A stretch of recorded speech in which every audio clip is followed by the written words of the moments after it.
बेलाचं झाड असेल तर राहिलेलं पाणी तिथे वाहू शकता।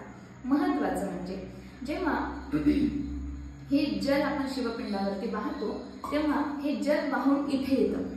इथे आल्याच्या नंतर हे जल जे आहे ते लगेचच हातामध्ये घेऊन लगेच प्राशन करायचं नाही किंवा लगेच डोक्यावरती टाकायचं नाही। तर हे जल झेलण्यासाठी तुम्ही एखादं दुसरं भांडे आणू शकता, ज्याच्यामध्ये तुम्ही इथे जल अगोदर घ्यायचं आणि नंतर घरी गेल्याच्या नंतर त्याचं प्राशन करा किंवा घरामध्ये शिंपडा। सगळ्यात महत्वाचं म्हणजे जेव्हा आपण शिवालयामध्ये येतो, हा जो महत्वाचा भाग आपल्याला दिसतो, जिथून निर्माल्य वाहत असतं, जिथून हे जल वाहत असतं, इथे 33 कोटी देव जल घेण्यासाठी बसलेले असतात। 33 कोटी देवांचं स्थान इथे सांगितलेलं आहे।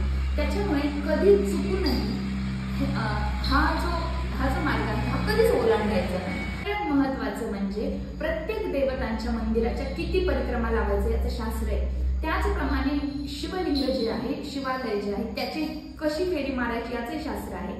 शिवलिंगाला कधी आरती फेरी मारायची असा शिवलिंगाचा, असा शिवालयाचा नियम असतो। काही झालं तरीही हा जो मार्ग आहे जिथून निर्माल्य वाहते हा मार्ग कधीच ओलांडायचा नाही। आशा आहे की तुम्हाला ही माहिती आवडलेली असेल आणि तुमच्या माहितीमध्ये काहीतरी थोडा भर पडला असेल। ओम नमः शिवाय, रामकृष्ण हरी।